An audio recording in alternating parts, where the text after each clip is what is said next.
आज आंवला नवमी की बहुत बहुत बधाई। आज शाम को सभी अपने अपने आंवले के वृक्ष के नीचे घी का दीप अवश्य लगाएं। बन सके तो कनक धारा स्तोत्र का पाठ करें, ना बन सके तो श्री शिवाय नमस्तुभ्यम की माला जाप अवश्य करें और अपने जीवन को धन्य बनाएं। सभी को आंवला नवमी की बहुत बहुत बधाई। आंवला नवमी की कथा में एक प्रसंग आता है। आंवला नवमी का पूजन आपको करना आता है। व्रत करने वाली माताएं व्रत करती है, आंवले के पेड़ के नीचे जाकर पूजन करना, भोजन करना, आंवले का वृक्ष की छाया में बैठना, उस दिन किसी को अपशब्द ना कहना, आंवले की पूजन कर कर अपनी झोली को पसार कर चीटी उंगली और अंगूठे से आंवले की छाल को थोड़ा सा पल्लू में गिरा लेना, उस छाल को ले जाकर अपनी बरकत में, अपनी अलमारी में, अपनी तिजोरी में रख देना। यह आंवला नवमी की पूजन का विधान है। संपदा के कि आंवला नवमी के दिन आंवले के पेड़ के नीचे घी का दिया लगाकर मध्याह्न से पहले, दोपहर के 12 बजे से पहले आंवले के पेड़ के नीचे आंवला नवमी के दिन कार्तिक के महीने में स्कंद पुराण कहती है, जो घी का दिया लगाकर पूजन कर कर अपना पल्लू पसार कर आंवले के वृक्ष की डाली में से उस पे लगी हुई थोड़ी सी छाल को अपनी अंगूठे और चीटी उंगली से अपने पल्लू में गिराकर ले जाकर लाल कपड़े में हल्दी के साथ अपनी तिजोरी में, अलमारी में रख लेता है। उसके घर में कभी बरकत की कमी नहीं होती, उसके घर में कभी संपदा की कमी नहीं होती, उसके घर में धन, वैभव, सत्ता बढ़ती है। आंवला नवमी के दिन शाम के समय पर आंवले के वृक्ष के नीचे घी का दिया लगाकर कनक धारा स्तोत्र का पाठ अवश्य करें। नहीं आता हो तो मोबाइल पे उसको सुने, पर एक बार आंवला नवमी के दिन आंवले के वृक्ष के नीचे कनक धारा स्तोत्र का पाठ चाहे संस्कृत में चाहे हिंदी में करना चाहिए।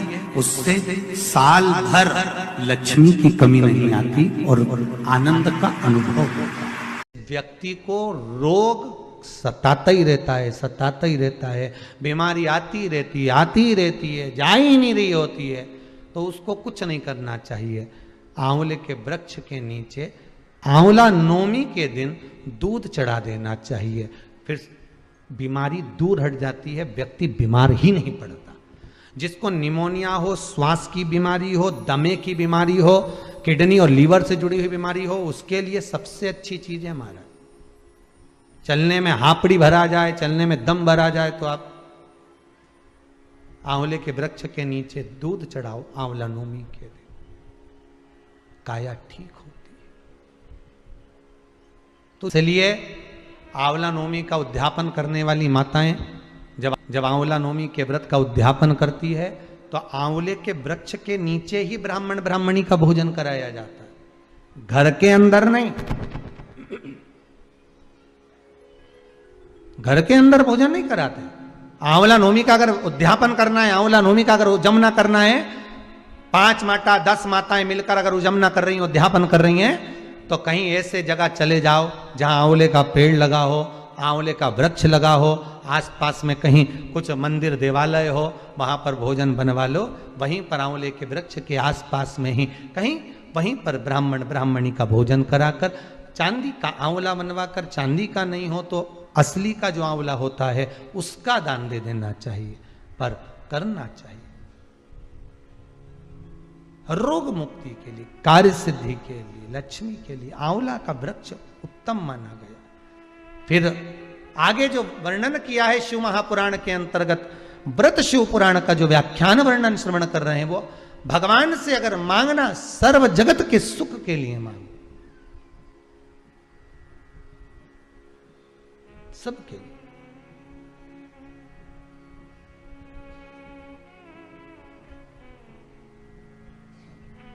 और जब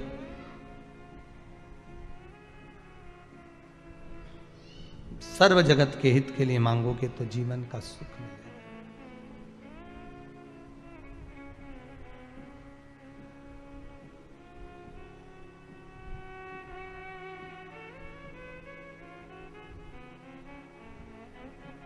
भोलेनाथ तेरी काशी पागल कर जाती है,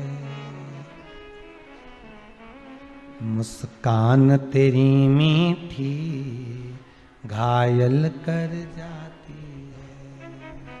भोले तेरी काशी पागल कर जाती है, मुस्कान तेरी मीठी घायल कर जाती है।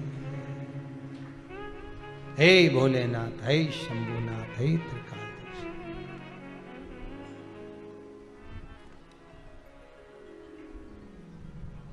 तेरी कृपा कुछ ऐसी है, तेरी दया कुछ ऐसी है। शंकर भोलेनाथ ओघड़दानी की कथा कर रही है। व्रत कार्तिक महत्तम कहता है, कार्तिक के महीने में सबसे बड़ा अगर व्रत का कोई नियम है तो केवल एक नियम सबसे बड़ा है, सुबह ब्रह्म मुहूर्त स्नान करना, और दूसरा दीप लगाना, दिया प्रज्वलित करना, दीपक लगाना।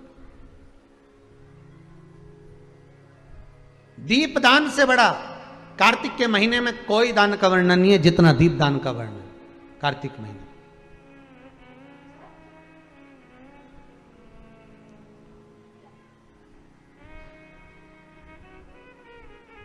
कार्तिक महात्म में एक सुंदर चरित्र आया हुआ है, आप लोगों ने श्रवण किया होगा।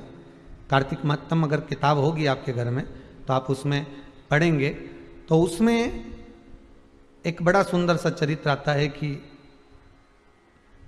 एक बार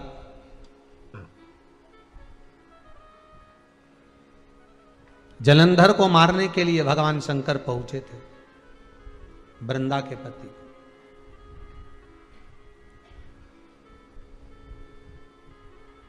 और जलंधर को मारने के लिए उधर शंकर भगवान को भेजा गया कि जलंधर को आपको मारना है। शिव जी ने कहा ठीक है, पर इसकी वृंदा जो पत्नी है इसका सातित्व डिगेगा तब तो जलंधर मरेगा।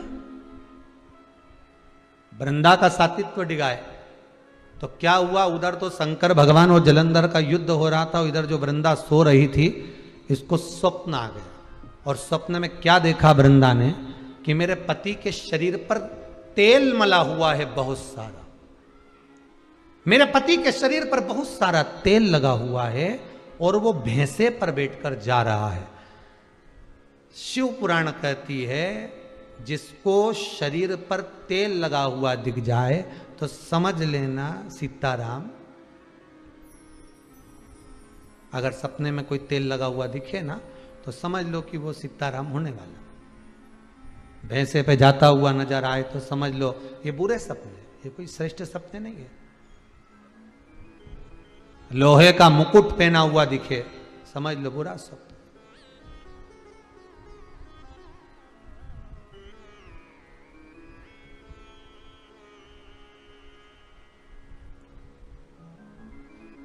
वो बुरा समय आ रहा है, उसका कुछ क्रम दिख रहा है।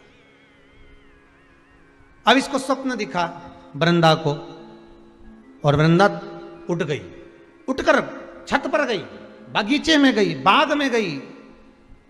मैंने कैसा स्वप्न देख लिया अपने पति के लिए, घबरा गई वृंदा, दौड़ी, बगीचे से दूसरे बगीचे में पहुंची, दूसरे बगीचे से वन में पहुंची, वन से दूसरे वन में पहुंची। कोई गुरु मिल जाए मुझको, मैं उससे पूछ लूं। एक मुनि बैठे थे, वहां पहुंच गई। जब मुनि के पास में पहुंच रही थी तो पीछे से दो राक्षस इसके पीछे पड़ गए, वृंदा के पीछे दो असुर पड़ गए, दो राक्षस इस वृंदा के पीछे पीछे पड़ गए। वृंदा घबरा कर मुनि के पास पहुंची। गुरुदेव गुरुदेव गुरुदेव उठिए। गुरुजी ने पूछा क्या हुआ, क्या कौन हो तुम? मैं वृंदा, जलंधर की पत्नी। हो धर्म पत्नी जलंधर की, ठीक है। क्या हो गया, क्यों चिल्ला रही हो, हुआ क्या ये तो बताओ। मैंने स्वप्न देखा था, मेरे पति के शरीर पर तेल लगा हुआ है, मेरा पति भैंसे पर बैठा हुआ है, मुझे लगता है मेरा पति जरूर कुछ दिक्कत में है। स्वामी आप अंतर्यामी हो, मेरे पीछे दो राक्षस आ रहे हैं, दो असुर आ रहे हैं। असुर आ रहे हैं? हाँ। मुनि ने हाथ में जल लिया, जहां से असुर आ रहे थे वहां फेंक दिया। फेंका तो वो दोनों असुर, दोनों राक्षस तो चले गए। वृंदा चरणों में पड़कर रोने लगी, नाथ आप जब इन राक्षसों को मार सकते हो तो मेरे पति का दर्शन करा दो, मेरा पति कैसा है बता दो।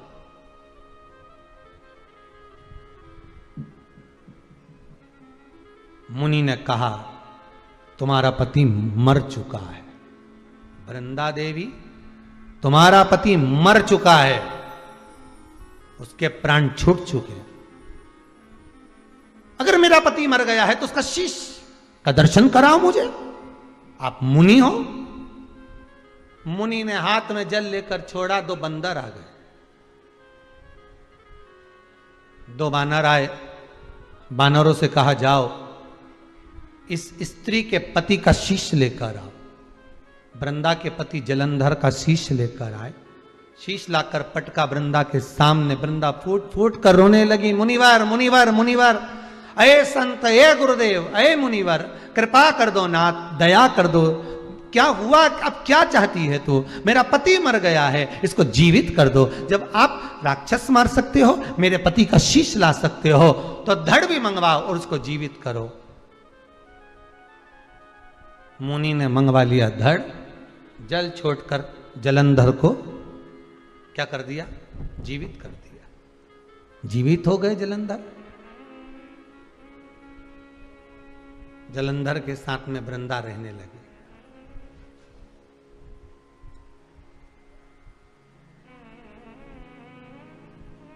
पांच दिन तक वृंदा अपने घर नहीं गई, जलंधर के साथ वन में ही रह रही है। भगवान शिव ने भगवान विष्णु से कहा था इसका सात्वित्व बड़ा प्रबल है, सात्वित्व डिगेगा तब जलंधर मरेगा। और वृंदा 5 दिन से जलंधर के साथ में रह रही। सात्वित्व डिग गया, जलंधर को शिवजी ने मार दिया। कटा हुआ शीश वन में आकर गिरा उस वृंदा के सामने। रो पड़ी, ये क्या है? आप कौन हो जो मेरे साथ में रह रहे हो, मेरे अपने बनकर रह रहे हो? अभी कथा में कहा था दुख आता है ये दिखाने के लिए आता है कि अपनों में कितने गैर हैं और गैर में कितने अपने, ये दिखाने के लिए आता। आप कौन? भगवान विष्णु ने अपना असली स्वरूप दिखाया, मैं हूं। मतलब मुनि भी आप बने थे, छल भी आप नहीं करा, वो राक्षस भी आपके थे, बंदर भी आपके थे।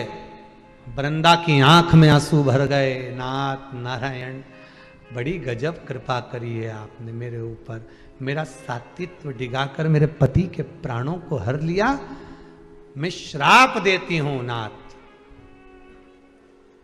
जैसे आपने मेरे साथ छल कर आप मृत्यु लोक में जब जाओगे, राम बनकर प्रकटोगे, तब सीता भी छली जाएगी। बंदर ने मेरे पति का शीश ला कर दिया है, सूचना भी बंदर ही ला कर देगा आपको।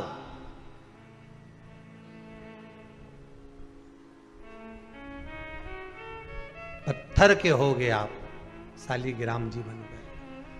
कार्तिक महत्तम की कथा कहती है,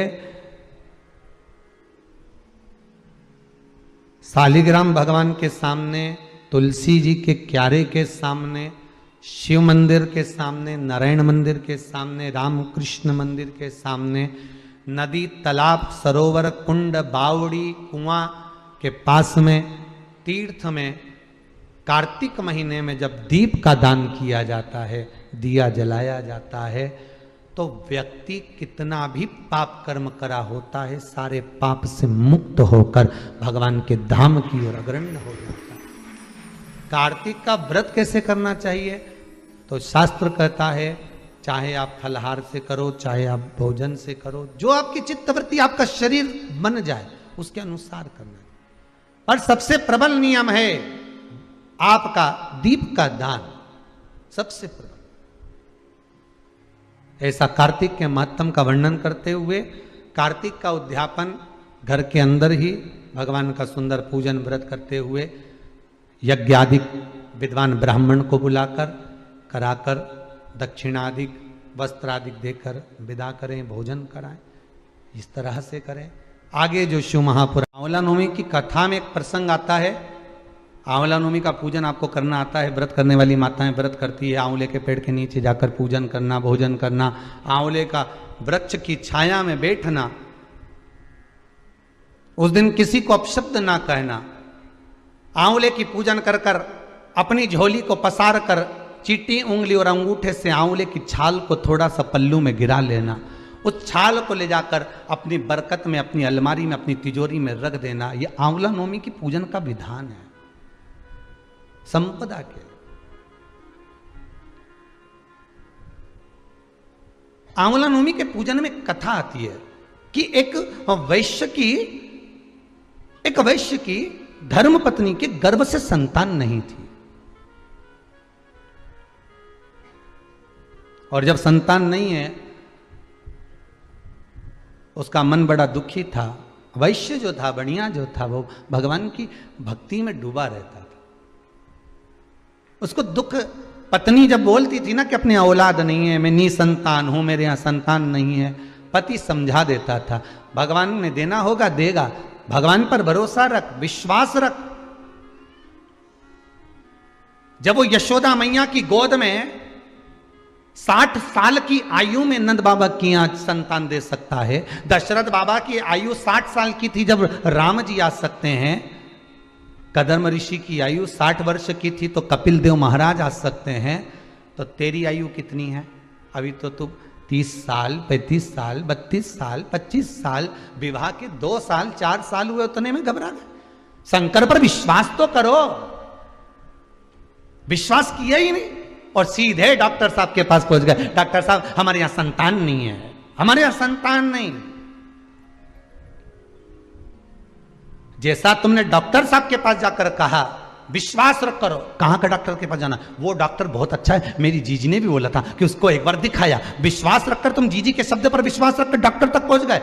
डॉक्टर ने जो कहा तुमने करा, तो एक विश्वास शंकर पर भी तो करो कि मैं शिव के पास जाकर कहूंगा, मैं शंकर से निवेदन करूंगा।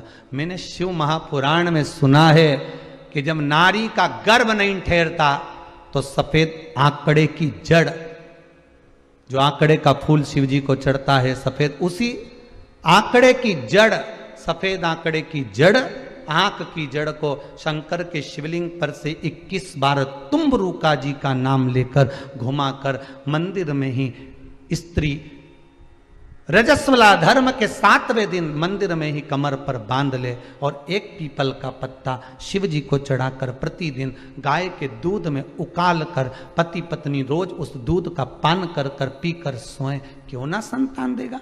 उसका विश्वास जितना डॉक्टर पर करा उतना विश्वास शंकर पे भी तो करो, शिव पर भी तो करो।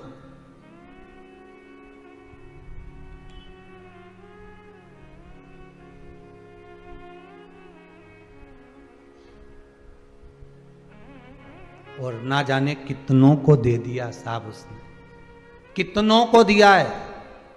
अगर इस कुबेरेश्वर महादेव के मंदिर में एक रजिस्टर रख देते ना कि जिनके यहाँ संतान नहीं उनके यहाँ संतान बाबा ने दी, तो वो यहाँ सिग्नेचर कर कर चले जाते। इतने इतने ढेर, पर विश्वास रख कर मांगोगे तो दुनिया की कौन सी खुशी है जो बाबा नहीं दे सकता, वो सब लुटा देता साहब। ऐसा कौन सा सुख है जो ना देगा मेरा शंभू? ऐसा कौन सा सुख है जो ना दे मेरा शंकर?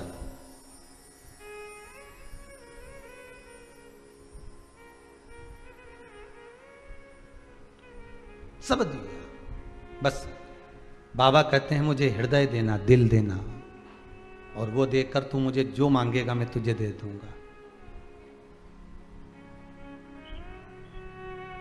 जो मांगेगा। बस तूने जो मांगा मैंने दिया महाराज, मैंने तुझे प्रदान किया। वो कहते ना, एक और मुसीबत ले बैठे। हे डमरूधर छलिया भोले, हम भी तुमको दिल दे बैठे हैं।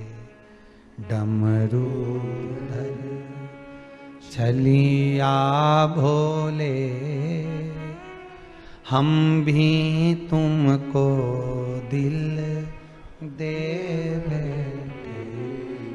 गम पहले से ही कम तो न थे, इतनी मुसीबत तो पहले से पड़ी हुई थी, पहले से तो इतना दुख था, पहले से तो इतनी तकलीफ थी, ऊपर से और ये शिव महापुराण की कथा 2 बजे से 5 बजे तक नीच सुनो तो बेचैनी हो, दिल नहीं माने, मन नहीं माने।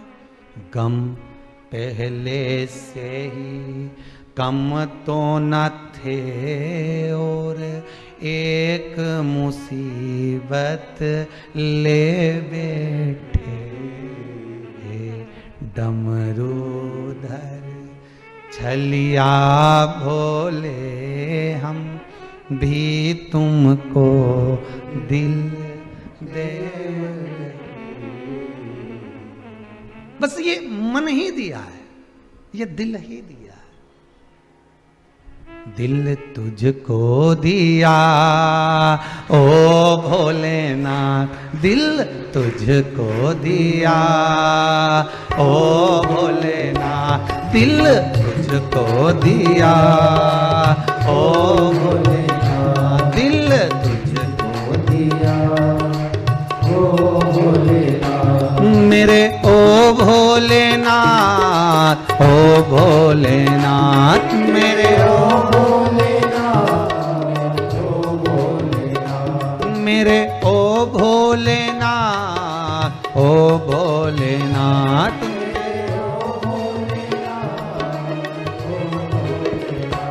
दिल तुझको दिया ओ भोलेनाथ, दिल तुझको दिया ओ भोलेनाथ। ये क्या कर दिया ओ भोलेनाथ, ये क्या कर दिया ओ भोलेनाथ।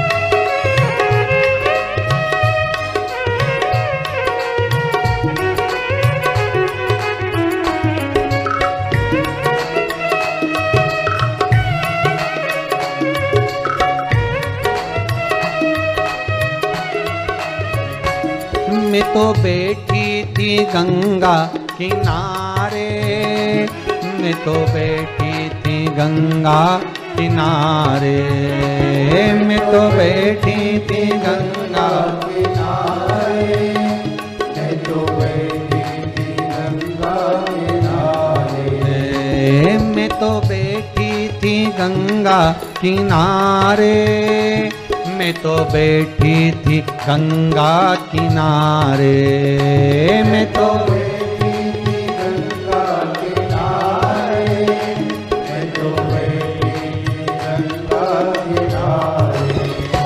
आके दर्शन दिया ओ भोलेनाथ, आके दर्शन दिया ओ भोलेनाथ। दिल तुझको दिया ओ भोलेनाथ, दिल तुझको दिया ओ भोलेनाथ। ये क्या कर दिया ओ भोलेनाथ, ये क्या कर दिया ओ भोलेनाथ। मेरे ओ भोलेनाथ, ओ भोलेनाथ, मेरे ओ भोलेनाथ, ओ भोलेनाथ, मेरे ओ भोलेनाथ, ओ भोलेनाथ, मेरे ओ भोलेनाथ, ओ भोलेनाथ, दिल तुझको दिया, ओ भोलेनाथ, दिल तुझको दिया, ओ भोलेनाथ। जय हो।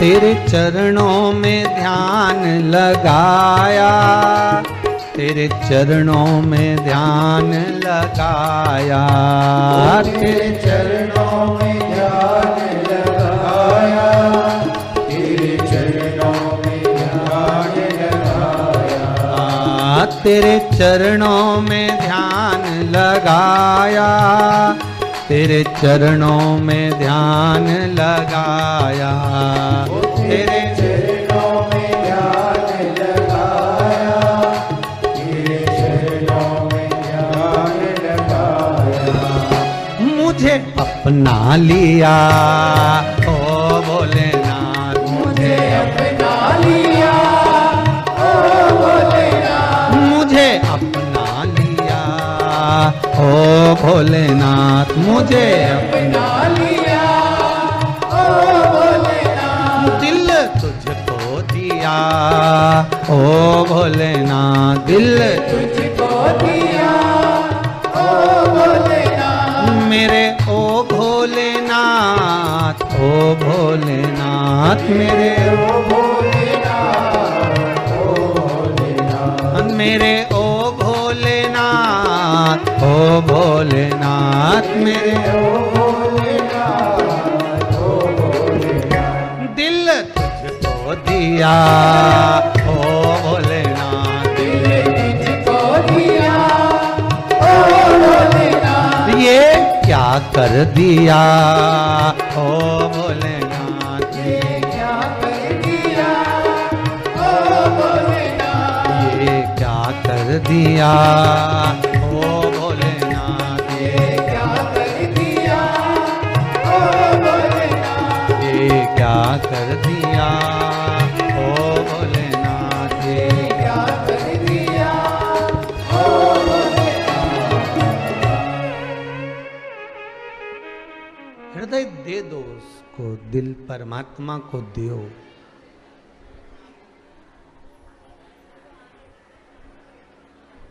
तेरे चरणों में ध्यान लगाया, तेरे चरणों में ध्यान लगाया, मुझे अपना लिया, ओ भोलेनाथ, मुझे अपना लिया, ओ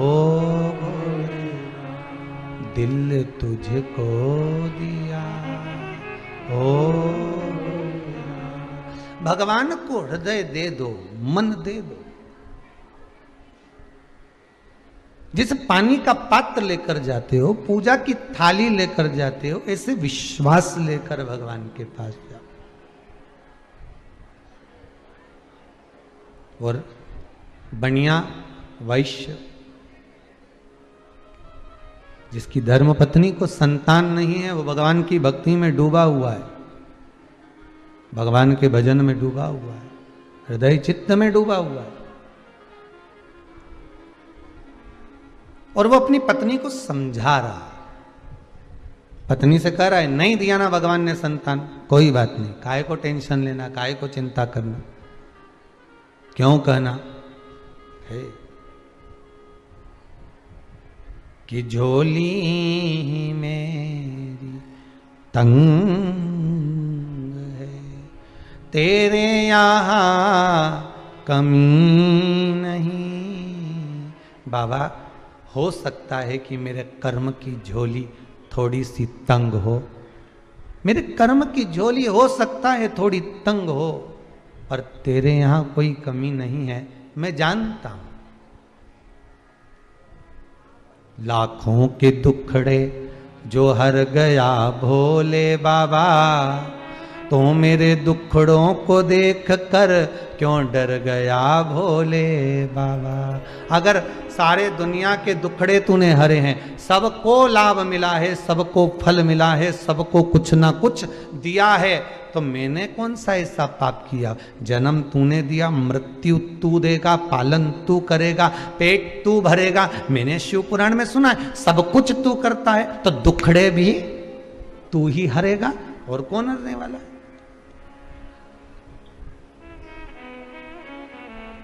वैश्य ने अपनी पत्नी से कहा, तुम चिंता मत करो, छोड़ दो उस पर। अब पत्नी गई किसी जगह पर, वही बीच वाले, पत्नी गई किसी के यहां और जाकर पूछी आई कि साहब संतान नहीं हो रही है, उसके लिए क्या करना चाहिए? तो कहीं के ने कह दिया,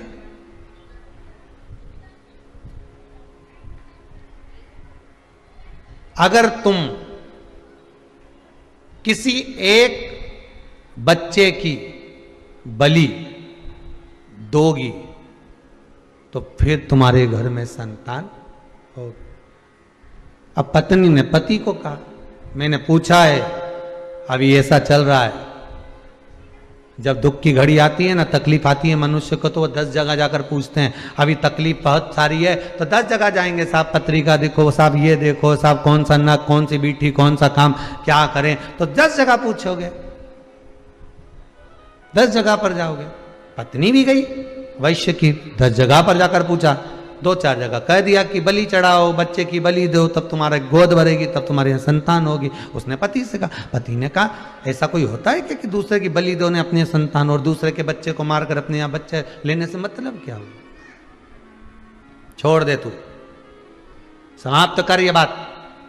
भगवान देगा तो दे देगा, नहीं देगा तो नहीं देगा।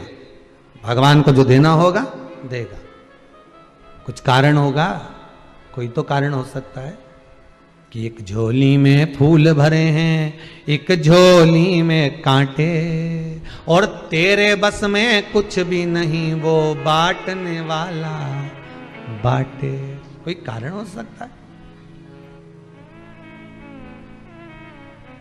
किसी कारण से व्यक्ति को नींद नहीं आती। रिटर्न बढ़ेगा, किसी कारण से व्यक्ति को नींद नहीं आती,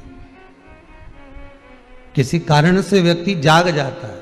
धन का बिस्तर मिल जाए पर नींद को तरसे नींद, अरे धन का बिस्तर मिल जाए पर नींद को तरसे नींद, और कांटों पर भी सोकर आए, अरे कांटों पर भी सोकर आए, किसी के मन को चैन, अरे कोई कारण होगा, अरे कोई कारण होगा। नाग भी डस ले तो मिल जाए किसी को जीवन दान। एक्सीडेंट इतना बड़ा हुआ, बच गया, ऊपर से गिरा बच गया, पानी में डूबा बच गया, कोरोना महामारी हो गई, 90% शरीर बेकार तो भी बच गया। सांप भी डस ले तो मिल जाए किसी को जीवन दान, और एक चींटी के कांटे से थोड़ी सी देर का बुखार आया, निमोनिया बिगड़ी गया, निपटी गया। बताओ, कोरोना में बच गया, निमोनिया से निपटी, कहीं नहीं हुआ था साहब, बुखार आया था मात, कहीं नहीं हुआ, रात के केवल मक्का की रोटी खाई थी, वही कहीं नहीं, बस जरा सा कुछ हुआ है, जरा सा। अंदर मुंह में बहुत तेज घाव हो गया। कैसे हो गया? मैंने कहीं नहीं खाया, कुछ नहीं खाऊं मैं तो, आड़ी टेढ़ी तो कहीं खाऊं नहीं, ये तुम्हारी सुपारी ने ये सब सामान तुम्हें खाऊं नहीं, फिर ना जाने मुंह में घाव कैसे हो गया, समझ में नहीं आ रहा, कुछ तो खाया होगा, ऐसे कैसे हो गया। तब मालूम पड़ा 15 दिन पहले चना खा रही थी और चना जो था यहां भर गई और जल्दी जल्दी सहेली से फोन पे बात करने के चक्कर में गाल को दमोच गई दांत से। अब वो दांत से दमोचा, वो बार बार वो कटा हुआ मुंह के अंदर आए, फिर कटा हुआ मुंह के अंदर आए, फिर कटा हुआ मुंह के अंदर आए, घाव होता चले गए। अब डॉक्टर के पास गई, सर बता दो क्या परेशानी। कहीं नहीं, ऐसे तो कोई प्रॉब्लम नहीं, पर चना अब मत खाना, अभी जो खाया अब मत खाना। नहीं खाऊंगी, आज के बाद हाथ नहीं लगाऊंगी, उसकी जगह मूंगफली का दाना सेक के खा जाऊंगी। तो मतलब तो एक ही दिया।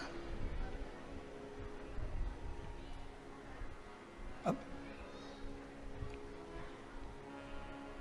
सांप भी डस ले तो भाई मिल जाता है किसी को जीवन दान। एक चींटी काट खाए तो व्यक्ति मर जाता, तो मर गया।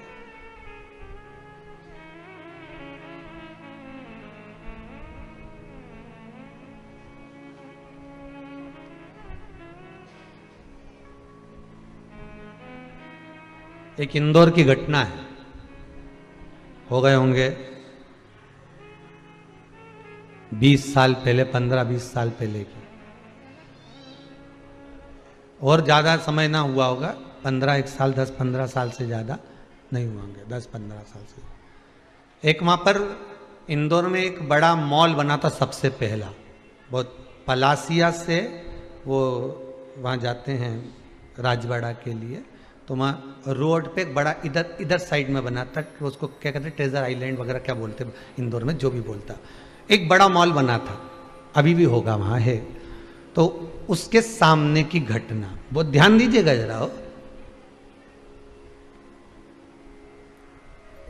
पति कहे मैं मॉल में से सामान लेकर आया, पत्नी का शरीर थोड़ा भारी था तो वो गाड़ी में बैठी रही, एसी चालू, कांच लगा हुआ।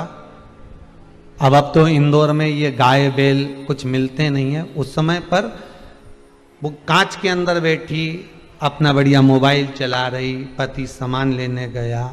अब देखिए कितनी सेफ गाड़ी के अंदर, सब बढ़िया, और मालूम पड़े 2 बैल 2 नंदी लड़ता लड़ता आया, दौड़ता दौड़ता, और एक तो गाड़ी के सामने रुक गया, ने दूसरा इधर से बड़ी का माथा सींग अंदर गया, और जो गाड़ी में बैठी थी, देखिए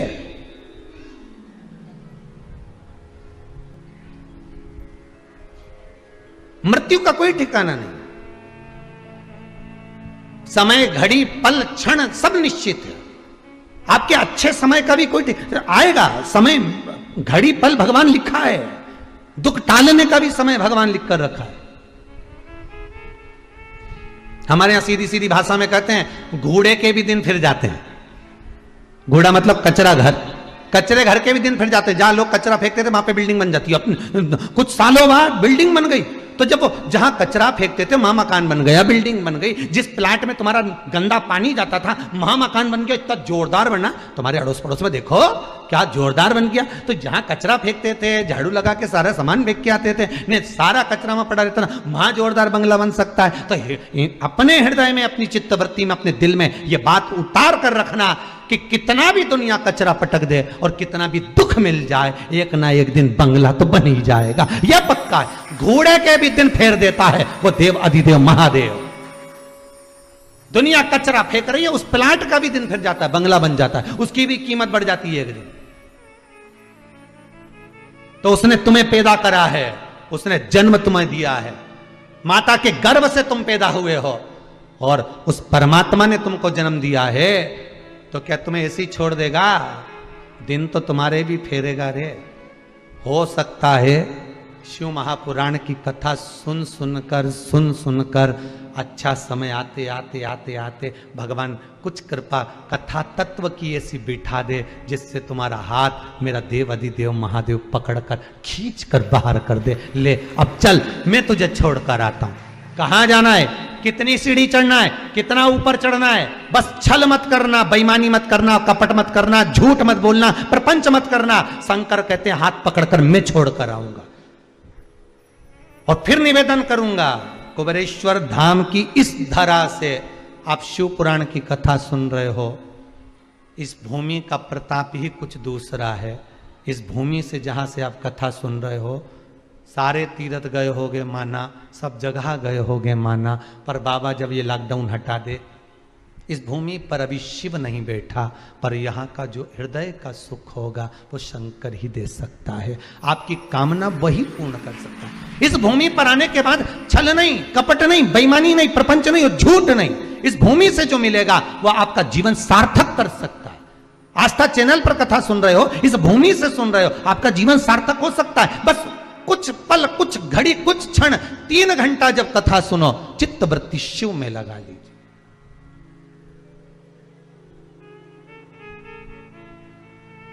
लगना चाहिए आपको कि शंकर आपके सामने खड़ा हुआ है, त्रिशूल लेकर, डमरू लेकर। कभी कभी आपको महसूस होना चाहिए आज पार्वती और शंकर कहीं घूमने जा रहे हैं, ऐसा लग रहा है। आज मैं जब यहां पहुंची, जब मेरा चित्तवृत्ति यहां लगा, ऐसा लगा कि शंकर यहां बसता है। भले शंकर नहीं बैठा, उसका कंकर शंकर है।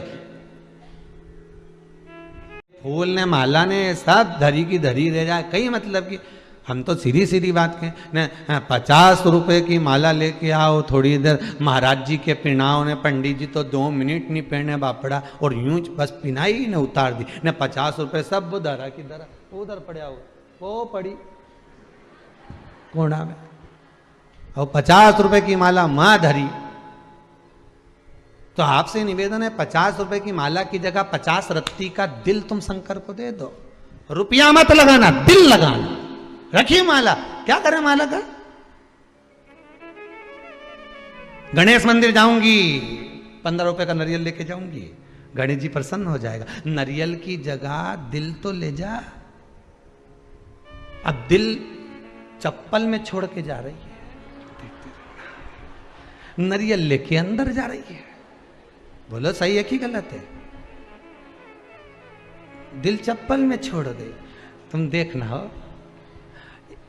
अपने काम करें, पहले तुम यहां रह जाओ, तुम चप्पल देख लीजिए, फिर हम दर्शन करके जाए, फिर तुम चली जाना, हम चप्पल देख लेंगे। तो नारियल काय को ले गई? बस सियोर वाला महाराज यही बुरा बोले और लोगों को लगे कि सियोर वाला महाराज बुरा बोले, तो सीधी सीधी बात है, नारियल तो लेके अंदर जा रही है और दिल चप्पल में छोड़ जा रही है। फिर भगवान से कहे कि मेरी मनोकामना पूरी नहीं हो रही, मैंने तो उल्टा सातिया बनाया। तो भगवान गणेश जी बोले सीधा कर दे, कहीं नहीं होने वाला, चप्पल में दिल छोड़ के आई थी। उल्टा सातिया बनाने की भी जरूरत नहीं थी तेरे को, तो तू अगर दिल यहां लेके आती तो नारियल नहीं भी लाती चल जाता, पर दिल तो लाती।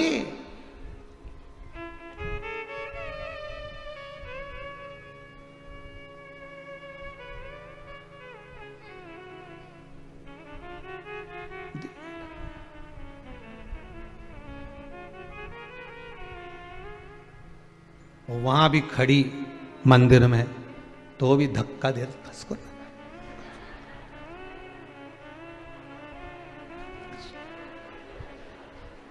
इधर हो जा, इधर देखिए,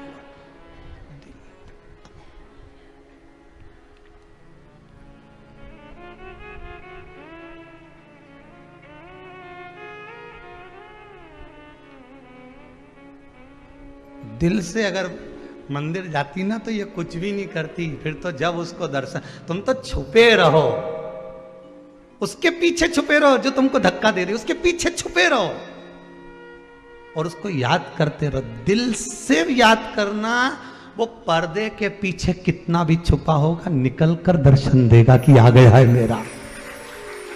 तो वो एक भजन की लाइन कि पर्दे के पीछे, क्या है वो, पर्दे में बैठे बैठे यूं न मुस्कुराइए, आ गए तेरे दीवाने जरा पर्दा हटाइए, आ गए तेरे दीवाने, जरा पर्दा हटा। पर्दा नहीं कबूल हमें, ऐसे ही है कुछ, जाने दो।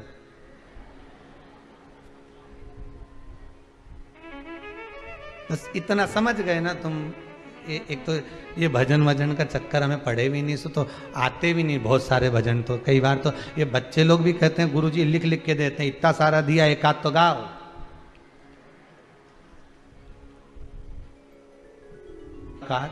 जरूर जितना तुम तड़फोगे परमात्मा से मिलने के लिए, उतना वो भी तड़फेगा अपना कैलाश छोड़ने के लिए। आएगा तुम्हारे सामने आ जाएगा कि मेरे लिए आया, पर तुम उसके लिए जाना हो।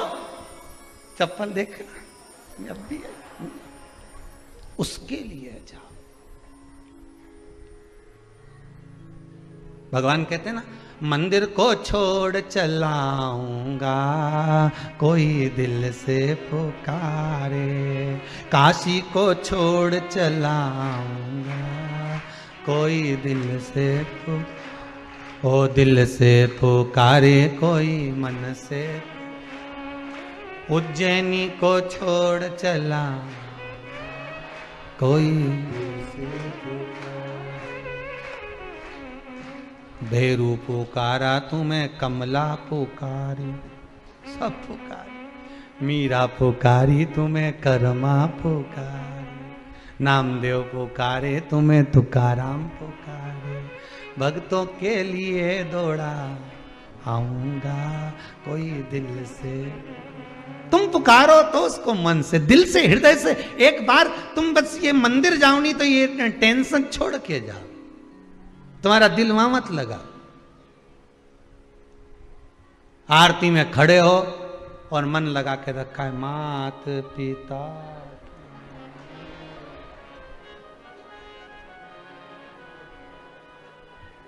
और इतने में देख लिया गई तो आरती में कह रही शरण गऊ में किसकी, अब अपनी तो चली गई, अब किसकी ले जाओ। भगवान भी कह रहे आरती में खड़ी है, माता जी की आरती उतर रही ने, भगवान की आरती उतर रही, अब यहां ध्यान करे कि वहां ध्यान करे।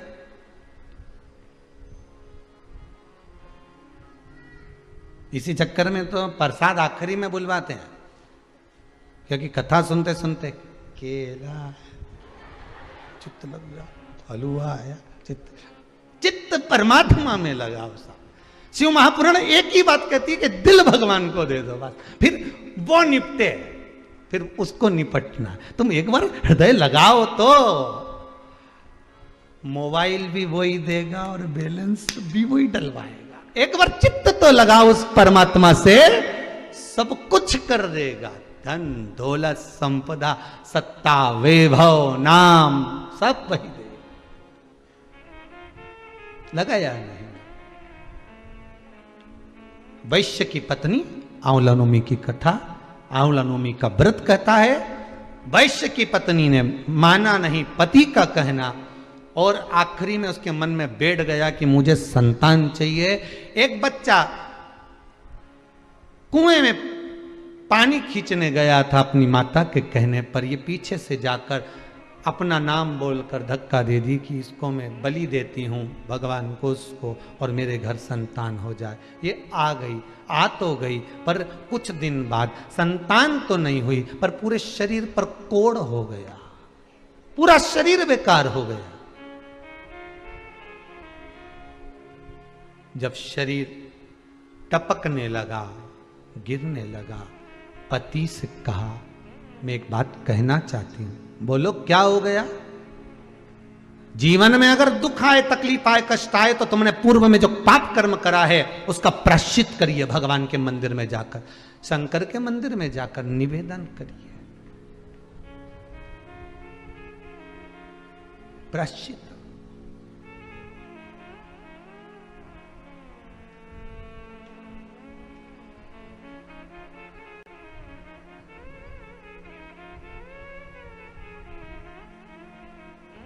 अब पति ने पूछा वैश्य ने, क्या बात है, क्या हुआ, क्या ये तो बताओ, क्या हुआ, हो क्या गया है, बोलिए क्या हुआ है।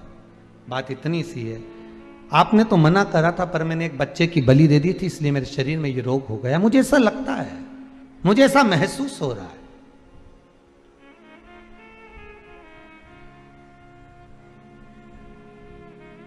वैश्य ने कहा तूने मुझे पहले बताया नहीं,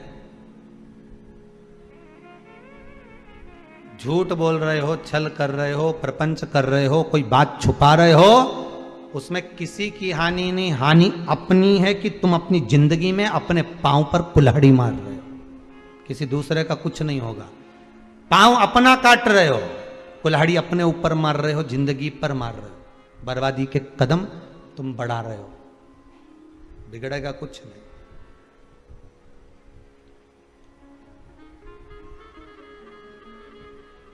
तूने अब बताया मुझे, पहले बताना था ना। जब व्यक्ति को दुख आता है ना तब कहता मैंने वो छुपाया था, मैंने झूठ बोला था, मैंने वो छल करा था, मैंने छुपा कर बैठा था, तब कहता है जब दुख आता है तब। वैश्य ने कहा ये बात मुझे पहले कहती तो मैं प्रायश्चित करवा देते। झूठ, छल, कपट, बेईमानी, प्रपंच की बात पहले ही प्रस्तुत कर दो, साहब ऐसा हो रहा है, साहब ऐसा चल रहा है, तो कुछ निर्णय निकल सकता है, भगवान माफ कर सकता है। पर छुपा छुपा छुपा छुपा छुपा पाप की इतनी बड़ी गुल्लक भर ली कि एक दिन वो गुल्लक फूटी तो शरीर का कष्ट हो गया, बीमारी हो गई, रोग हो गया। अरे तूने मुझसे छुपाया क्यों, बोल देती ना, तुम्हें सब कर सकता था, सब कुछ, सब कुछ कर सकता, तूने छुपाया क्यों, गलती हो गई। इसका प्रायश्चित तो कोई संत सदगुरु ही बता सकता है। गई अकेली चली गई गंगा के घाट पर, गंगा मैया के तट पर बैठ गई और तट पर बैठकर गंगा जी का स्मरण करने लगी, मां मैं पापी हूं, मेरा पाप धो दे दो। अपने पुत्र की कामना के लिए मैंने किसी की बलि दे दी। बहुत ध्यान देना महाराज, अपने सुख के लिए दूसरे का बुरा कभी मत सोचो।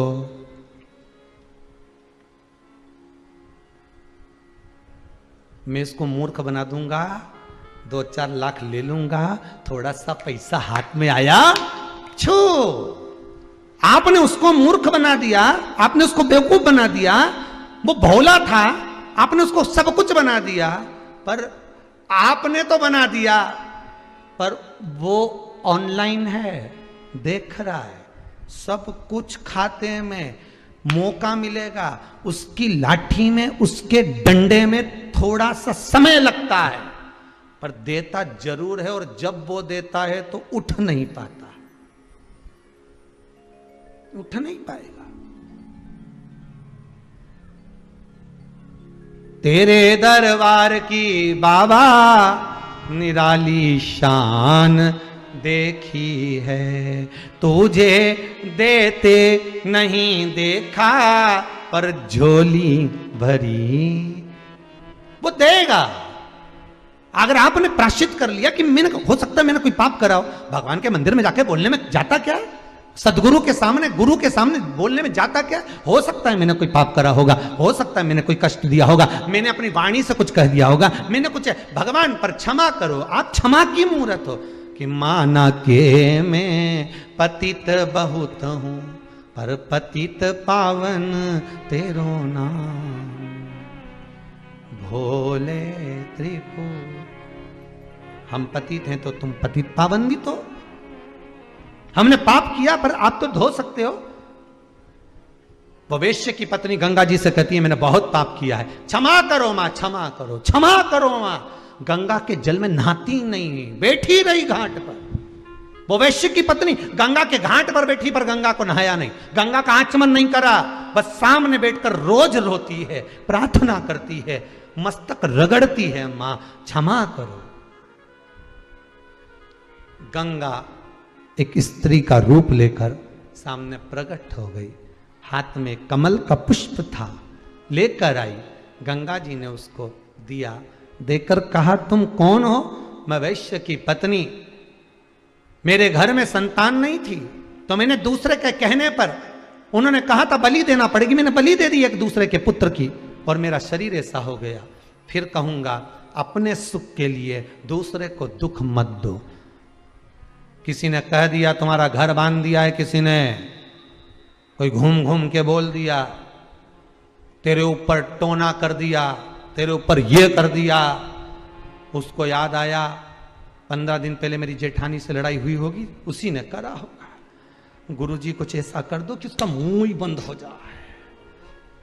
अब गुरुजी से कहो तो वो गुरुजी अपनी धर्मपत्नी का तो मुंह बंद नहीं कर पा रहे हैं, और कि उसका मुंह बंद कर दो। भगवान वाणी में कब तक रहता है? जब तक सबका हित होता है।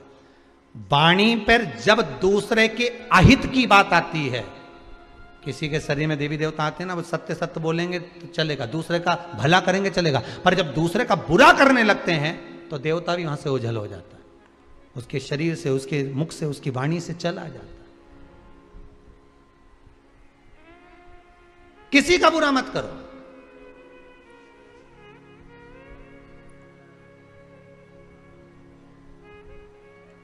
वो एक कथा है ना, शंकर जी के मंदिर में चोरी करने गया ना, उसको एक घंटा मिल गया, और घंटा लेकर आया, और भगवान ने कहा तू जितना मांगेगा इससे दुगना तेरे पड़ोसी के यहां जाएगा।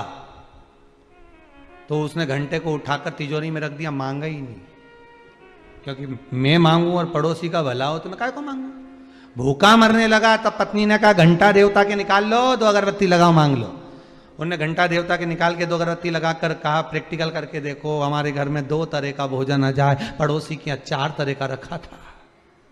इसने कहा बिल्कुल मत मांगना, वहां ज्यादा जारिया है। पत्नी बोली तुम्हारे ऐसे रहने से तो भूखे मर जाऊंगी, तुम चिंता मत करो, आज मैं मांगती हूं घंटा देवता हमारे घर में एक कुआं खुद जाए, पड़ोसी के घर में 2 खुद गए बेचारे के घर। हे घंटा देवता हम दोनों पति पत्नी की एक एक निपट जाए। अब इनकी तो एक गई, बापड़ा उनकी 2 ही चली गई, और कुआं में डूब भी गए। क्यों बुरा चाहें हम किसी के? भगवान से प्रार्थना करो, अगर देना है परमात्मा हमारी किस्मत में जितना लिखा है, हमारे भाग्य में जितना लगा है, जितना मेरी किस्मत में और भाग्य में लिखा है उतना मेरा अपना देना, मुझे दूसरे का नहीं चाहिए, मेरे भाग्य का देना। मेरी किस्मत में नौकरी लगी हो नौकरी देना, जॉब लगा हो जॉब देना, सर्विस लगी हो सर्विस देना, बिजनेस लगा हो बिजनेस देना, फैक्ट्री लगी हो फैक्ट्री देना, पर खाली मत रखना। दुनिया के लोग अगर उंगली उठाएंगे तो हमारा कुछ नहीं जाएगा, तो तुम्हारा ही जाएगा। खूब शंकर की कथा सुनते थे, अब क्या हो रहा है, हमारा क्या जाएगा। और इसमें यह मत सोच लेना सियोर वाले महाराज का कुछ जाएगा। सियोर वाला महाराज जहां बाची ही नहीं रहा है, यहां तो कथा शंकर जी बाच रहा है। शंकर जी की कथा शंकर जी बाचे और शंकर जी सुने, तो बाचने वाला भी शिव, बचाने वाला भी शिव, और सुनने वाला भी शिव। तो शंकर जी ये विचार कर लेना हमारा कुछ नहीं बिगड़ने वाला है, बोल लेना जो बिगड़ेगा तुम्हारा ही बिगड़ेगा, तुम साधो।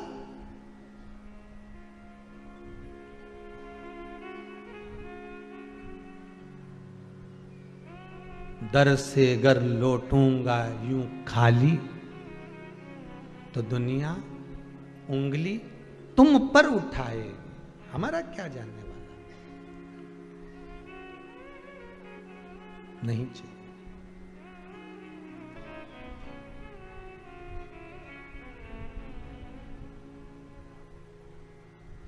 बस तेरी दया चाहिए। तूने गलती कर दी, गंगा जी बोली तुमने गलती करी है, तुम माना तुम क्षमा मांग रही, पर गलती करी है तुमने, मां अब तो क्षमा कर दो।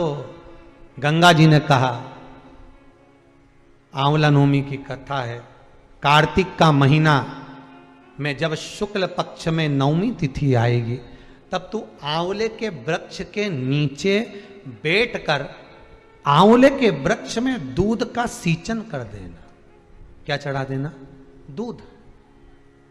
जिस व्यक्ति को रोग सताता ही रहता है, सताता ही रहता है, बीमारी आती रहती है, जा ही नहीं रही होती है, तो उसको कुछ नहीं करना चाहिए। आंवले के वृक्ष के नीचे आंवला नौमी के दिन दूध चढ़ा देना चाहिए, फिर बीमारी दूर हट जाती है, व्यक्ति बीमार ही नहीं पड़ता। जिसको निमोनिया हो, श्वास की बीमारी हो, दमे की बीमारी हो, किडनी और लीवर से जुड़ी हुई बीमारी हो, उसके लिए सबसे अच्छी चीज है महाराज। चलने में हापड़ी भरा जाए, चलने में दम भरा जाए तो आप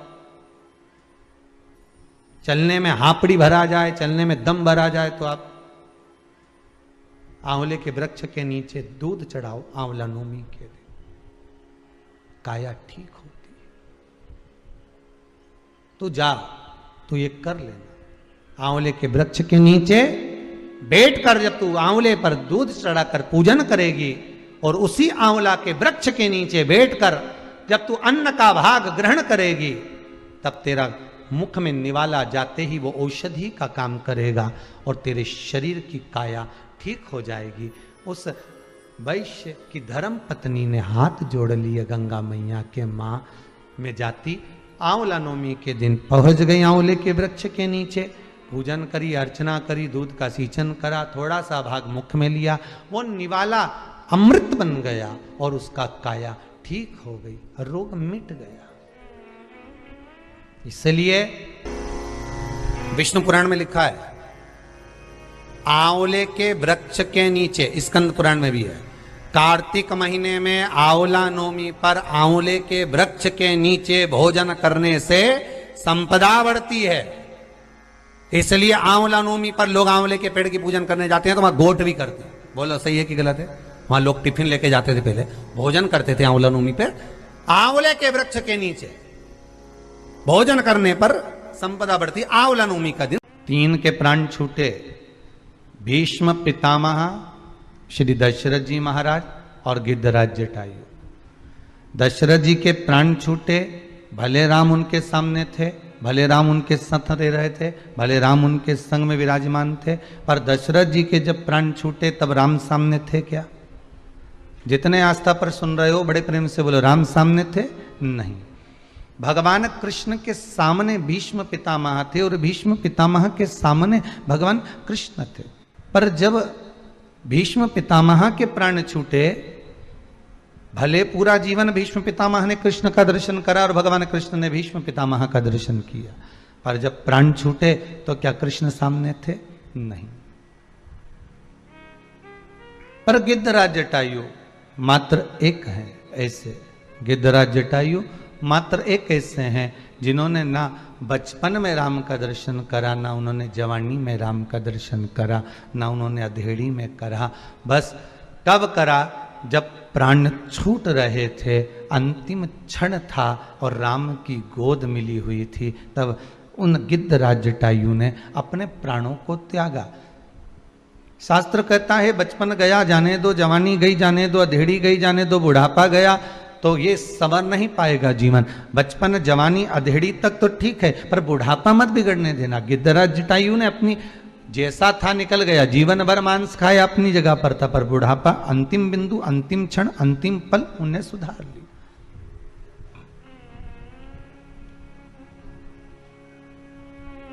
सात दिन की कथा में आप भले 6 दिन की कथा सुने ना सुने, 6 दिवस की कथा आपने श्रवण करी ना करी, पर शास्त्र कहता है कि 7वें दिवस की कथा तो आपको परमात्मा से मिलन के लिए, उसका मिलन तुम्हारे सम्मुख में हो जाए।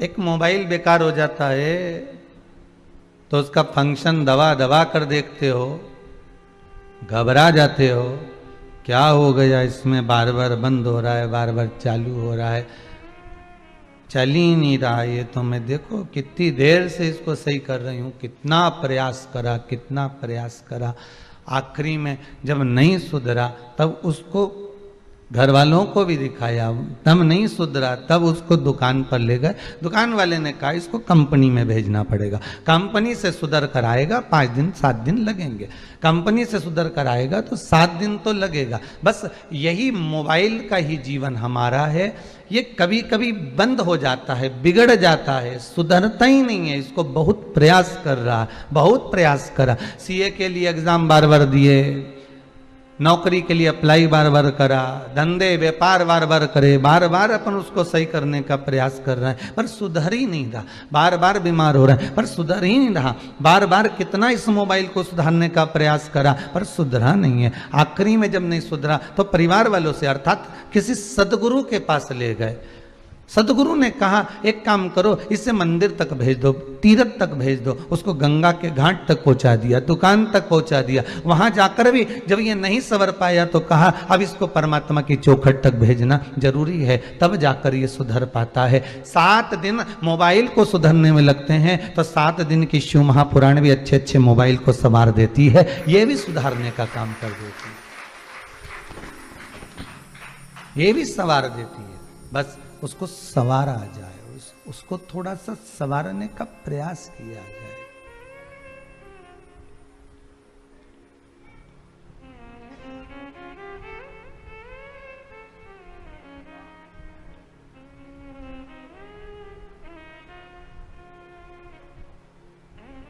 उसको संवारने का प्रयास करिएगा। पीछे आवाज नहीं जा रही है। उसको संवारने का प्रयास करिए और जितना आप उसको संवारने का प्रयास करोगे उतना परमात्मा आपके करीब में आता चले जाए, परमात्मा आपके नजदीक आता चले जाएगा।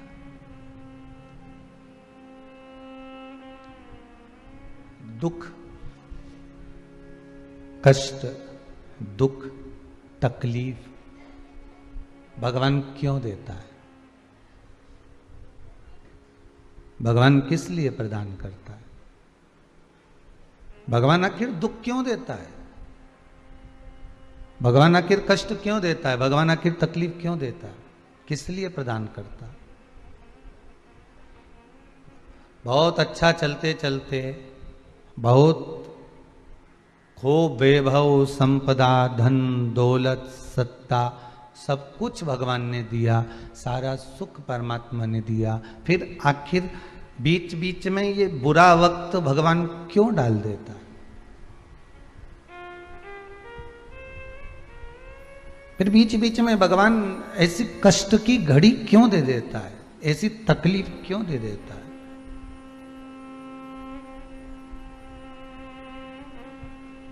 कारण क्या है?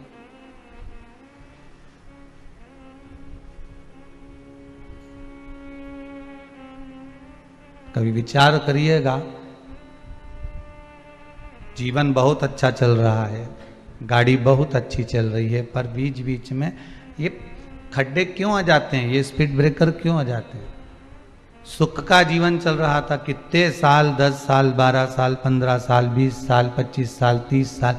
अरे गुरुजी, हमारा इतना जोरदार समय निकला, एकदम शानदार, गोल्डन, और अभी कर्जे में लदालूम हो गए गुरुदेव, कुछ भी नहीं है। मकान बैंक में पड़ा हुआ है, फैक्ट्री चल नहीं रही है, दुकानें जो थी बच्चों की जो डलवाए थे, शोरूम वगैरह, वो भी सब नष्ट हो गए हैं। अब आखिरी मकान बचा है, उस पे भी लोगों की नीयत है, बैंक वाले कह रहे हैं इसको निकाल दो, कोई कहता है ऐसा कर लो। अब हम करें क्या? आप बताओ। तो कितने साल गोल्डन पीरियड निकला?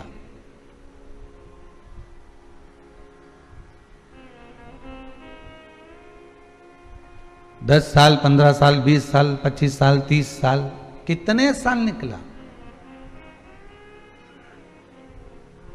और बीच में ये बुरा वक्त, बीच में ये समय।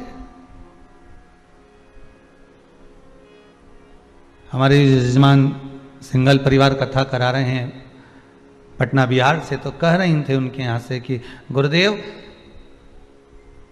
जब से भोलेनाथ जी से जुड़े हैं, शिव महापुराण में हम कभी सीहोर नहीं आए, हम कभी कुबेरेश्वर धाम नहीं आए, केवल टीवी पर कथा सुनते थे और बाबा से रोज निवेदन करते थे।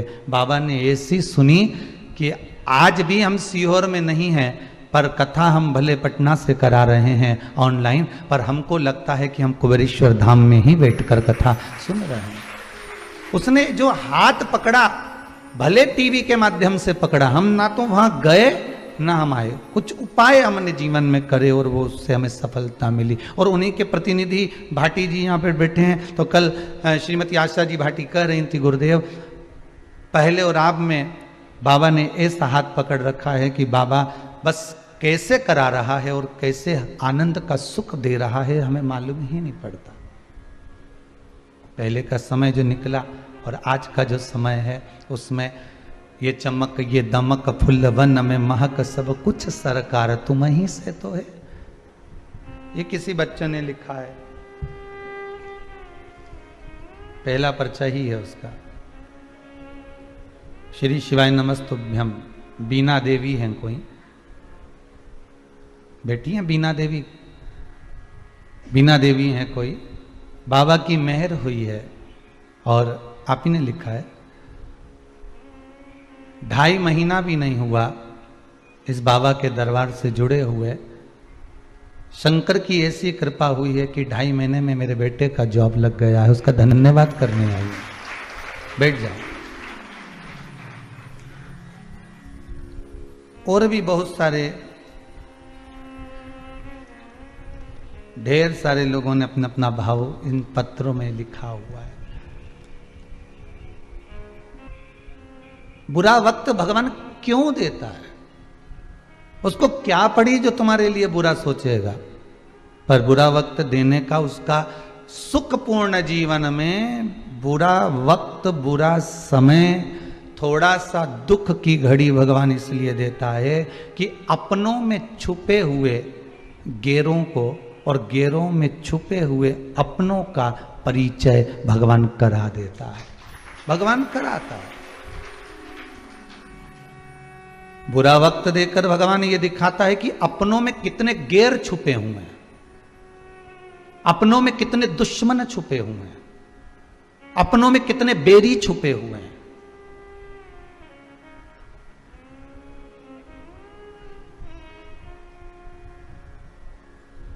और बुरे वक्त में गैरों में कितने अपने छुपे हैं। जब दुख की घड़ी आती है, कोई पराया भी अगर आपको सपोर्ट कर देता है, कोई आपको पराया भी आकर सहयोग दे देता है ना, तो आपको उसमें लगता है कि बताओ, इससे तो मैंने सोचा नहीं था और इसने मेरा साथ दे दिया। गैरों में छुपे अपने नजर आते हैं और अपने में छुपे हुए गैर नजर आते हैं। ये बुरा वक्त हमको दिखा देता है।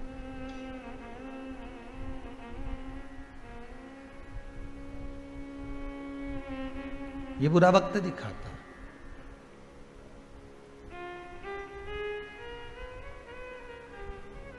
आज के व्यक्ति को लगता जरूर है कि पिताजी के पास बहुत है, पिताजी के पास धन बहुत है, दौलत बहुत है, वो हमको देते नहीं है।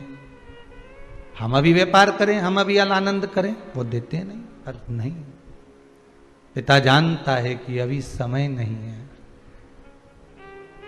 गेहूं की फसल हो, चाहे सोयाबीन की फसल हो, चाहे मक्का की फसल हो, चाहे ज्वार की फसल हो, चाहे बाजरा की फसल हो, चाहे सब्जी हो, चाहे लौकी हो, चाहे कद्दू हो, चाहे आलू हो, कुछ भी, टमाटर हो, ये जो जब तक पौधे से, डाली से नहीं तोड़े जाते, जब तक कि ये पक नहीं जाते। ये पक जाएंगे तो फसल को काट लिया जाएगा। माता पिता भी अपनी औलाद को, अपने बच्चे को यही देखते हैं कि ये पका कितना है, संसार के थपेड़े कितने पड़े हैं। जब जगत के थपेड़े पड़ते हैं तब व्यक्ति पकता है। माता पिता के थप्पड़ से व्यक्ति नहीं पकता। माता पिता ने अगर उठकर गाली दे दी, अपशब्द कर दिया, एक रख कर दे दिया, इससे बच्चा नहीं पकेगा। बच्चे को पढ़ेंगे जब जगत के थपेड़े, तब पका नजर आएगा कि पका कि नहीं पका।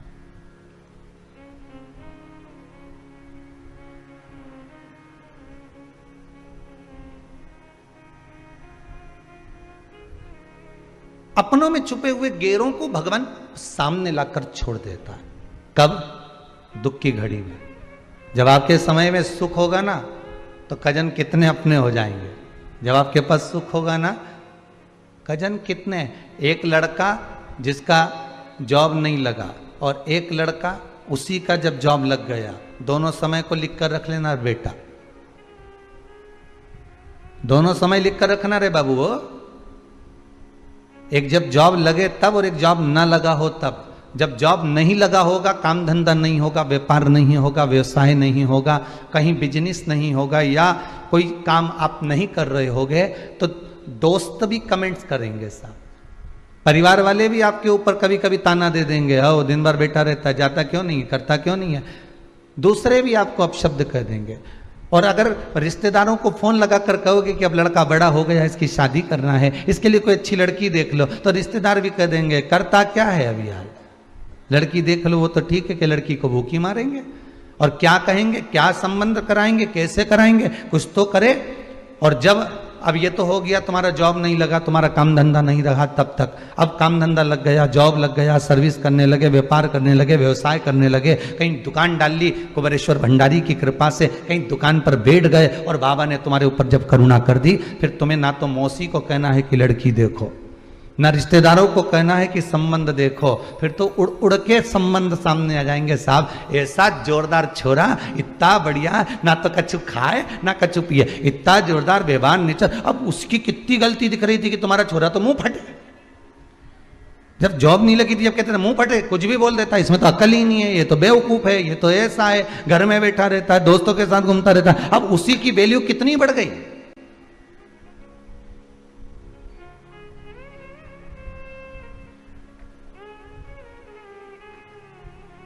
हम तो इस कुबेरेश्वर धाम से बाबा से विनती करेंगे, इस आस्था चैनल के माध्यम से जितने लोग कथा सुन रहे हैं, फेसबुक यूट्यूब पर कथा सुन रहे हैं, जिस भाव से आप कथा सुन रहे हो, मेरा कुबेर भंडारी आपके चेहरे पर वो स्माइल दे, वो प्रसन्नता दे कि आपके रिश्तेदार आपके लिए कुछ भी कहें, पर जनमानस एक बात तो कहे कि लड़का है तो यही है, छोरी है तो यही है, व्यवहार है तो यही है, और उसके लिए उसका सम्मान, उसका मान, उसकी प्रतिष्ठा।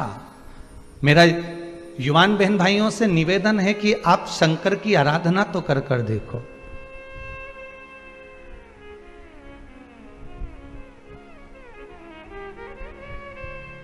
मेरे पिता बैकुंठवासी चने का ठेला लगाते थे, आप सबको मालूम होगा।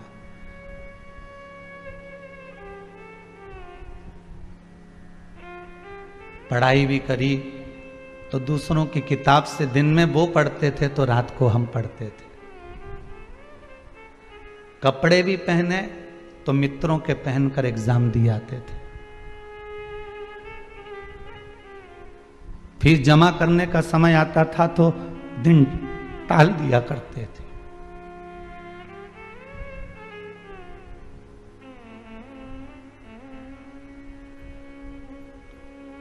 एक टीचर के यहाँ ट्यूशन पढ़ी और पढ़ने के बाद उसने कह दिया था कि हम आपसे फीस नहीं लेंगे, पर जिस दिन 2-3 महीने की ट्यूशन पूरी हो गई तो उन्होंने कह दिया फीस ला कर देना।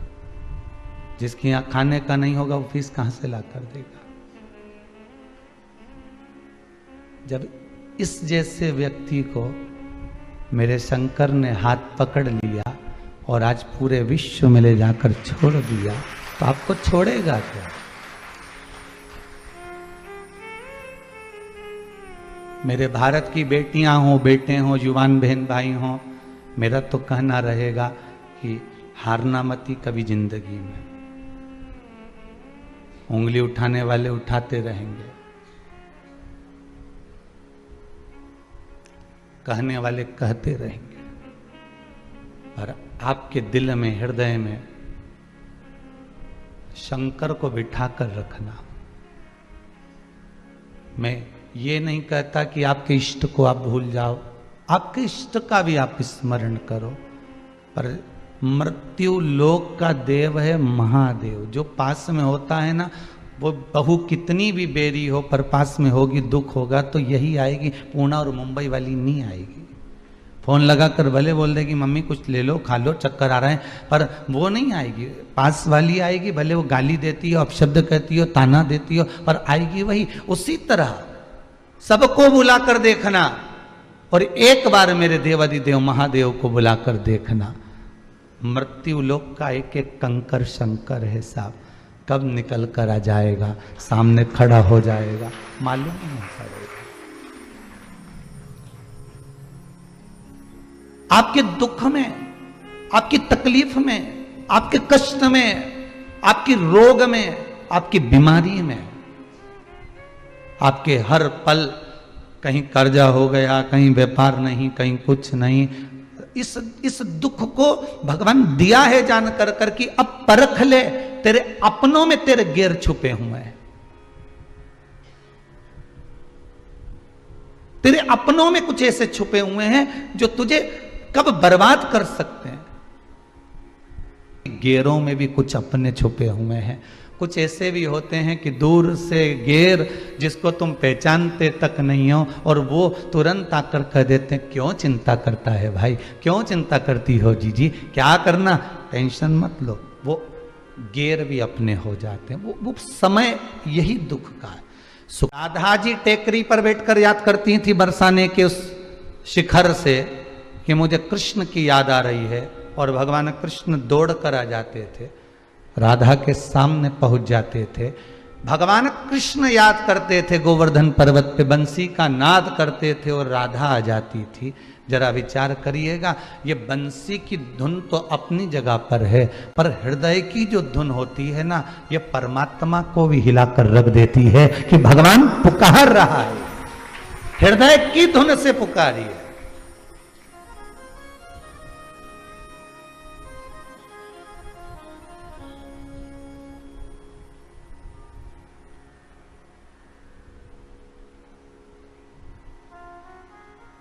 हृदय की धुन से पुकारिए।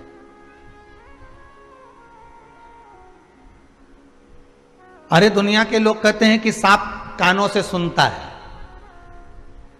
एक आध बार उठा के पढ़ लेना, सुनता है कि नहीं सुनता। तो कि जब उसके कान ही नहीं होते तो फिर सुनता कहां से? तो वो महाराज वो बीन बजाए और सांप यूं यूं नाचे। अरे तो वो बीन बजाए सांप नाचे वो अलग बात है, जब बीन बजती है और उसका जो कंपन होता है, वो कंपन सर्प पृथ्वी पर रेंगता है, कंपन से पृथ्वी का गर्जना होती है, थोड़ा सा कंपन उस रज में उस स्थान पर होता है, जिससे सांप को ये महसूस होता है कि कोई पीछे से आ रहा है, कोई सामने खड़ा हुआ है, ये सर्प को कंपन होता। जब एक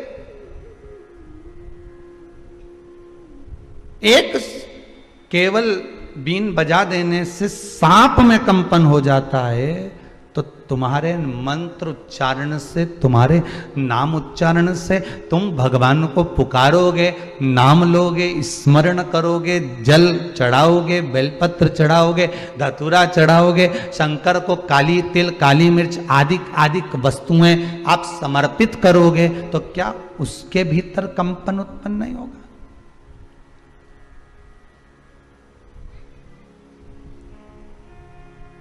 स्पर्श मात्र कंपनता दे जाता। हम युवान बेटा बेटी कहते हैं गुरुजी हम मंदिर बार बार जाएं, ये तो अच्छी बात लगती है, हम मंदिर नहीं जा सकते। तो कौन कह रहे तुम मंदिर जाओ?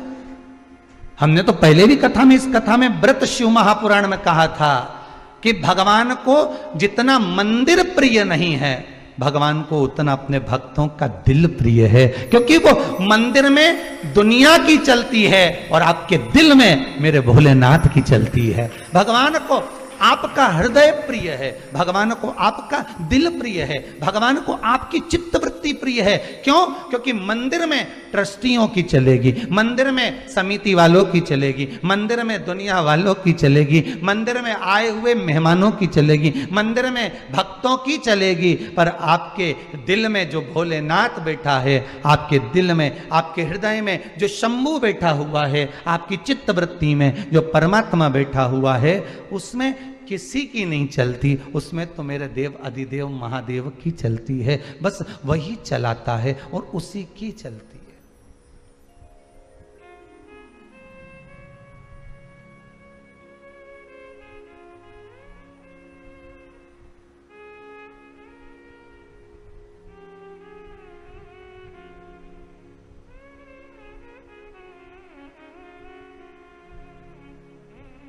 बस उसकी चलती। और किसी की।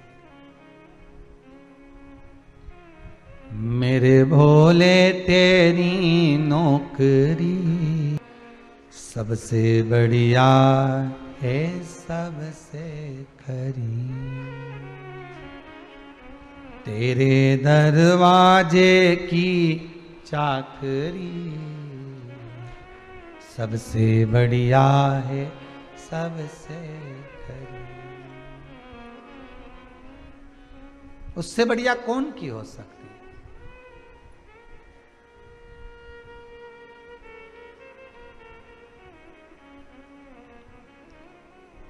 जोधपुर के राजा के यहां पर एक सैनिक काम करता था।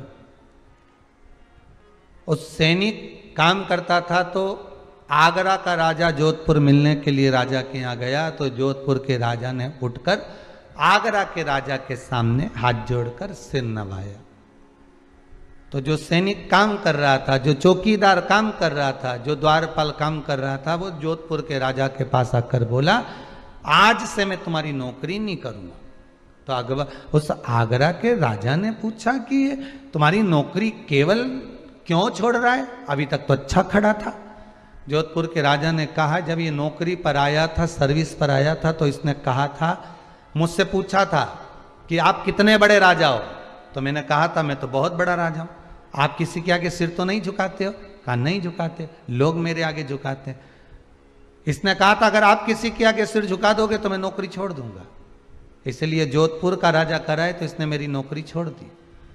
आगरा का राजा बोला, चिंता मत करो, तुम मेरे यहां नौकरी करो। तुम तो किसी के यहां सिर नहीं झुकाओगे, किसी के यहां नहीं, सबसे बड़ा राजा मैं ही हूं। उसके यहां नौकरी कर ली। उसके यहां नौकरी करी तो वो एक बार वृंदावन बिहारी जी के दर्शन करने चले गया। आगरा का राजा वहां गया तो बिहारी जी के मंदिर का दरवाजा बंद था, तो बिहारी जी के सामने उसने सिर झुका दिया। जैसे ही सिर झुकाया तो इसने कह दिया, अब तुम्हारी नौकरी भी छोड़ी। तुमने सिर क्यों झुकाया? अरे आगरा का राजा बोला, ये वो दरबार है जिसके सामने दुनिया सिर झुकाती है, तो फिर हम तुम्हारी नौकरी काहे को करें, हम तो इसी की नहीं करें। अब वो उसकी नौकरी में लग गया। अब मंदिर में नौकरी कौन देता है, कौन तनख्वाह देगा, कौन क्या देगा? तुम तो पत्ता लाए, भोजन करो, 2 रोटी पाओ और पड़े रहो, और तुम्हें जो करना है करते रहो, राम भजो, कृष्ण भजो, शिव भजो। अब मंदिर में लगा दिया बिहारी जी के बाहर दरवाजे पर चौकीदार बनकर बैठ गया, किसी को नहीं आने दे, किसी को नहीं जाने दे। अब जितने कीर्तन करने वाले ढोलक पीट पीट के निकले, अब ये तो ढोलक को पीटे, ये इनके पीट दे। तो पूछे भजन गाने वाले, तुम हमको क्यों पीट रहे हो? कि हमारा महाराज अंदर सो रहा है और तुम रात्रि को ढोलक बजा रहे हो, चलो यहां से बाहर जाओ। उनको भगा दिया। नौकरी करते करते करते करते करते करते सालों निकल गए, लोगों को मालूम ही नहीं पड़ा कि ये यहाँ पर नौकरी कर रहा है। इसको कुछ मिलता नहीं, बस भोजन मिल जाता है, कोई लाकर दे देता है मंदिर में, कोई प्रदान कर देता है इसको लाकर। एक दिन ये बीमार पड़ गया। बीमार पड़ गया तो इसको पूरे वृंदावन के जो पंडा थे वो उन्होंने औषधि दी। तो इसने कहा, हम तुम्हारे हाथ की औषधि नहीं लेंगे। हम पहले भी बीमार पड़ते थे तो राजा रानी आके हमको दवाई देते थे। जब जब हम बीमार पड़े तो राजा रानी ने आके हमको दवाई दी। राजा रानी आएंगे, दवाई देंगे, तभी हम लेंगे। जाओ सूचना दे दो। अभी पंडाओं ने सोचा, यहां कौन सा राजा है और कौन सी रानी है, इस मूर्ख को कौन समझाए, कौन समझाए इनको? इतना बीमार पड़ गया कि बेहोश बार बार होने लगा, गिरने लगा मूर्छा खाकर। आज बिहारी जी ने राधा जी को बुलाया, राधा मैं राजा बन जाता हूं, तू रानी बन जा, दोनों चलते हैं। दवाई दे रहे हैं, अपने माथे मर जाएगा। अंदर तो एक बार भी नहीं आया देखने के लिए कि यहां राजा है कि रानी है। चल, मेरा बांके बिहारी राजा बन गए, राधा रानी रानी बन गई। दोनों ने जाकर दरवाजा बजाया, अरे दरवाजा खोलो, हम आए हैं राजा रानी। दरवाजा खुला, अंदर गए। राजा रानी ने अपने हाथों से औषधि दी, ठीक हो गया, आराम लग गया। राजा रानी भी चले गए। अब एक दिन भजन वालों की टीम जा रही थी, मंडली, उनकी और इसका विवाद हो गया। इसने कहा अंदर राजा रानी है, तुम गाना बजाना बंद करो। ये बोले अंदर राजा रानी नहीं, हमारे बिहारी जी हैं। कि नहीं राजा रानी है, नहीं बिहारी जी हैं, नहीं राजा रानी। दोनों में झगड़ा हो गया। संत कहते हैं अब भी दरवाजा खुलने वाला है, हमारे साथ अंदर चलना, हम दिखा देते। और दरवाजा खुला, दोनों अंदर गए। दोनों अंदर पहुंचे। भक्तों के लिए तो भगवान है ही, पर जिसने दृढ़ता मान ली हो, जिसने विश्वास पूर्ण कर लिया हो, पट खुलते ही जैसे ही अंदर गए, टेरा हटा और आवाज लगाई, महाराज महारानी जल्दी बाहर आओ। बिहारी जी और राधा रानी दोनों राजा और रानी के रूप में सामने दर्शन दे दिए, स्वयं सामने।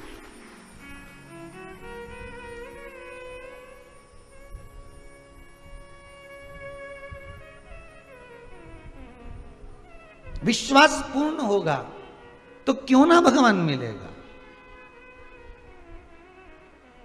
भले कुछ ना मिले, पर मेरे बोले तेरी नौकरी सबसे बढ़िया है, सबसे खरी। तेरे दरवाजे की चाकरी सबसे बढ़िया है, सबसे खरी। मेरी किस्मत का जब गुल खिला, तब जा कर के ये दर मिला। मेरी किस्मत का जब गुल खिला, तब जा कर के ये दर मिला। मिल गई मुझको चौखट तेरी, मिल गई मुझको चौखट तेरी सबसे बढ़िया है, सबसे खरी। भोले बाबा तेरी नौकरी सबसे बढ़िया है, सबसे। उसके दरवाजे पर जाकर चाकरी कर लेना। अगर दुख आ गया, कष्ट आ गया, और उस दुख और कष्ट में अपनों में छुपे गैर नजर आ गए, और गैरों में छुपे जब अपने नजर आ गए, अब कुछ मत करना, अब उसकी शरणागति ले लेना। अब उसकी शरणागति।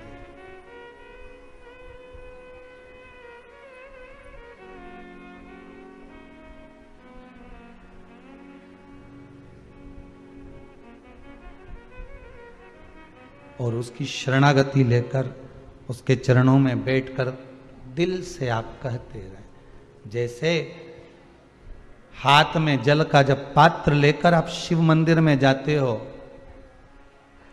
व्रत करने वाली माता हैं, व्रत वाले दिन जब पूजन करने के लिए, चाहे हर छठ की पूजन करे, हरताली का पूजन करे, चतुर्थी का पूजन करे, आंवला नवमी का पूजन करे, कार्तिक का पूजन करे, श्रावण का पूजन करे, माताएं जब व्रत करती है तो जैसे पूजन की थाली लेकर जाती है, जल चढ़ाने वाला व्यक्ति मंदिर जाते समय जल का पात्र लेकर जाता है, उसी तरह जल का पात्र और पूजन की थाली जैसे तुम्हारे हाथ में है, वैसे ही विश्वास लेकर तुम शंकर के पास जाना।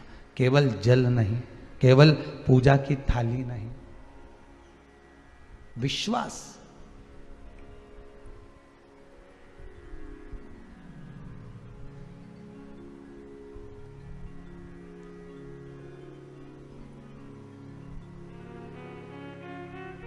पकड़ लो हाथ त्रिपुरारी, नहीं तो डूब जाएंगे।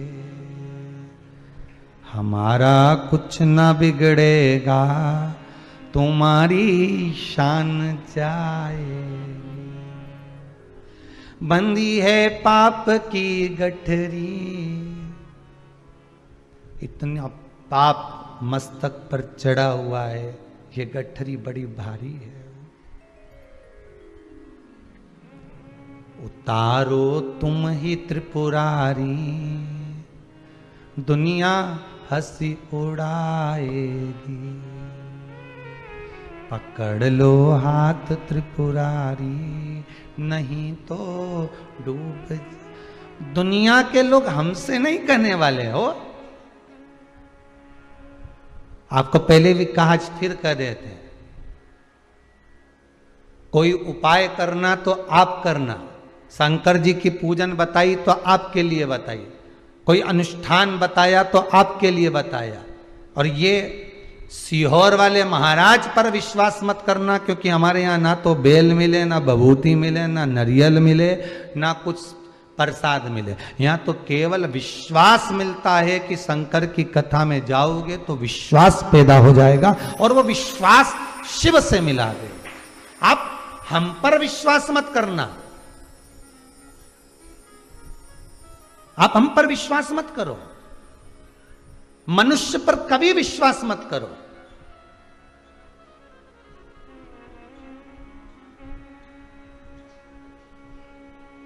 मानव पर विश्वास नहीं करना, मनुष्य पर विश्वास नहीं करना।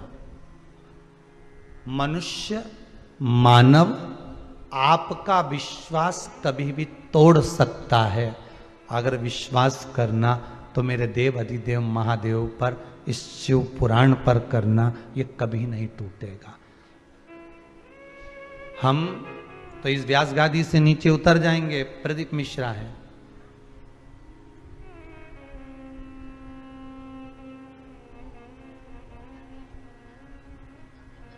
हमें तो ये भी अच्छा नहीं लगता कि आश्रम पर, जहाँ पर गौशाला पर, कुबेरेश्वर धाम में कोई आते हैं और कहे गुरुजी के साथ फोटो खिंचवाना, तो हमसे खिंचवा कक्का करोगे, फोटो उसके साथ खिंचाइए।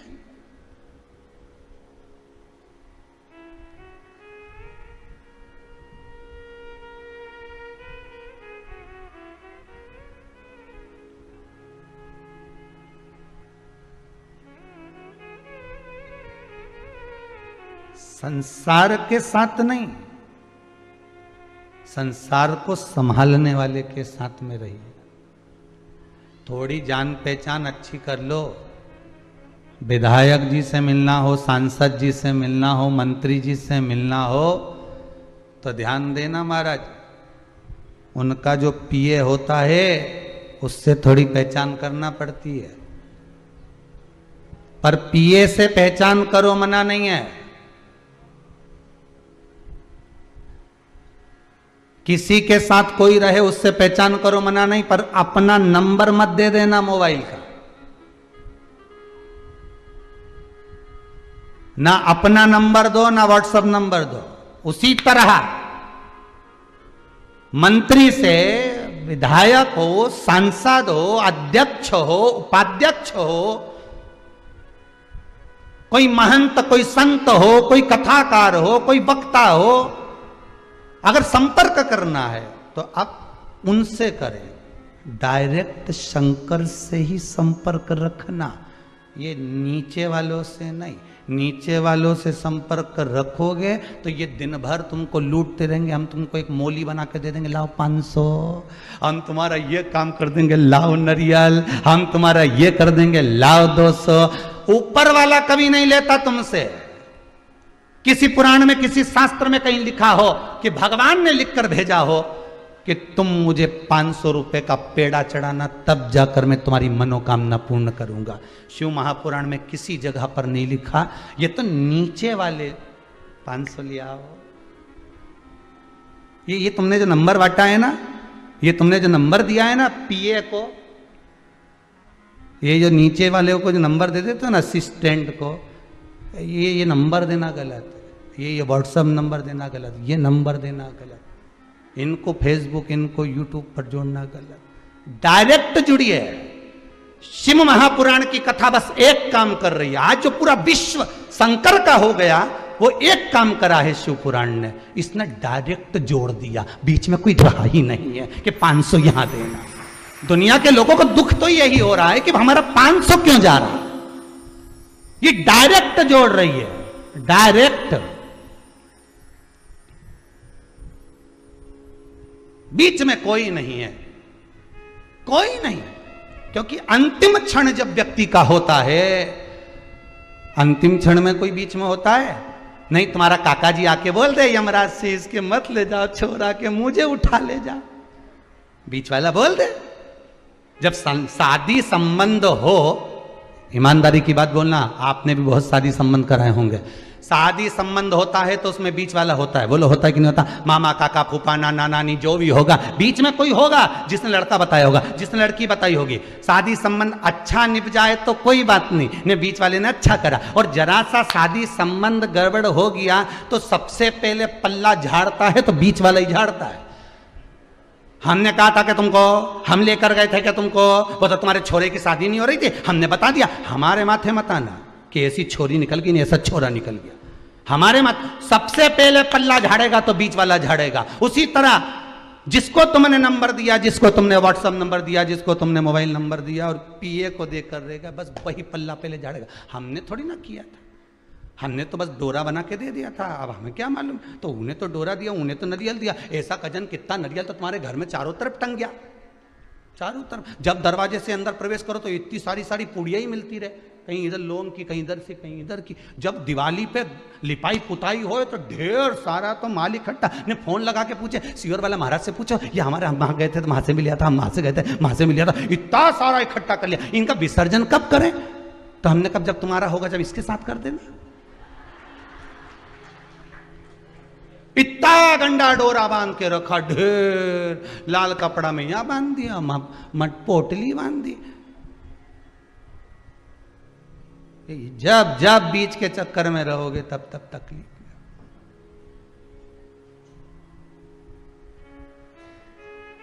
जितना तो भगवान का नखरा नहीं, उतना बीच वालों का नखरा रे। मना कर दिया नहीं, एक बार निकलो इधर से।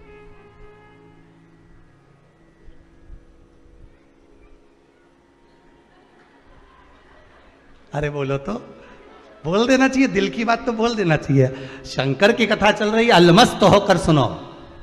शिव महापुराण है, शंकर की कथा है, ये दिल की कथा है। बीच वाला, चलो उधर चलो,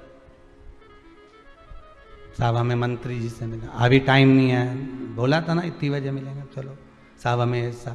और अंदर से मंत्री जी डायरेक्ट निकल के, तो क्यों रोका इसको, क्यों बोला ऐसा, चलो कोई बात नहीं, हो जाएगा काम जी। बस शंकर से डायरेक्ट संबंध बनाइए।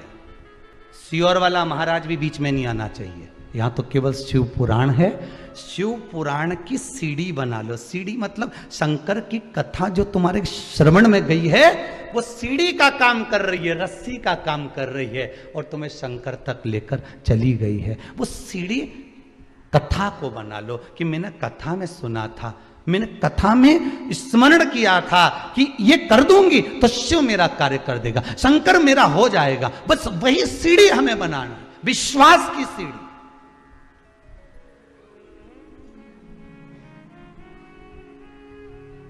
विश्वास की सीढ़ी बनाइए, शिव मिलेगा।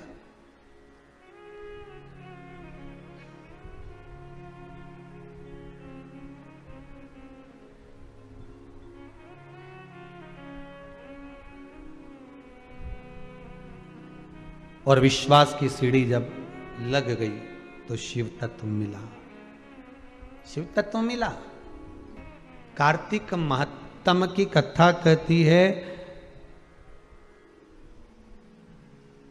शालिग्राम भगवान के सामने, तुलसी जी के क्यारे के सामने, शिव मंदिर के सामने, नारायण मंदिर के सामने, रामकृष्ण मंदिर के सामने, नदी, तालाब, सरोवर, कुंड, बावड़ी, कुआं के पास में, तीर्थ में, कार्तिक महीने में जब दीप का दान किया जाता है, दिया जलाया जाता है, तो व्यक्ति कितना भी पाप कर्म करा होता है, सारे पाप से मुक्त होकर भगवान के धाम की ओर अग्रणी हो जाता है। कार्तिक का व्रत कैसे करना चाहिए? तो शास्त्र कहता है, चाहे आप फलहार से करो, चाहे आप भोजन से करो, जो आपकी चित्तवृत्ति, आपका शरीर बन जाए उसके अनुसार करना। पर सबसे प्रबल नियम है आपका दीप का दान। सबसे प्रबल। ऐसा कार्तिक के महत्व का वर्णन करते हुए कार्तिक का उद्यापन घर के अंदर ही भगवान का सुंदर पूजन व्रत करते हुए यज्ञादिक विद्वान ब्राह्मण को बुलाकर कराकर दक्षिणादिक वस्त्रादिक देकर विदा करें, भोजन कराएं, इस तरह से करें। आगे जो शिव महापुराण में 12 ज्योतिर्लिंग का चरित्र कहा गया है उसका स्मरण करते हैं। भगवान शिव औघड़दानी, त्रिकालदर्शी, कैलाशी, अविनाशी, भूत भावन भूतेश्वर, मेरे करुणा सागर शंकर का सुंदर चरित्र कहता है महाराज। भगवान 12 ज्योतिर्लिंग के रूप में विराजमान हुए हैं। पहले चंद्र को काया का रोग हुआ और उस काया के रोग से चंद्र को भगवान शिव ने श्रेष्ठ कराया, भगवान सोमेश्वर महादेव बने। मल्लिकार्जुन भगवान शंकर और पार्वती अपने पुत्र कार्तिकेय जी को मनाने के लिए पहुंचे। भगवान शिव और पार्वती आनंद के साथ विराजमान होते हैं और सुंदर भाव से आनंद से भगवान शंकर और पार्वती श्री सेलम में रहकर मल्लिकार्जुन के रूप में विराजमान हुए। अगला वर्णन आया है श्री महाकाल जी का। तुमरुका जी से चंचुला देवी ने निवेदन करा है कि मुझे महाकाल भगवान का जो पावन कथा का चरित्र है उसका स्मरण कराइए। तब दूषण नाम के राक्षस के लिए भगवान कालों के काल बनकर आए। काशी, उज्जैनी और केदार, काशी, उज्जैनी, केदार, ये तीनों को रुद्राक्ष पर और त्रिशूल पर और बेलपत्री पर बसा हुआ बताया जाता। किस किस को? काशी, उज्जैनी और केदार। महाकाल, काशी और केदार।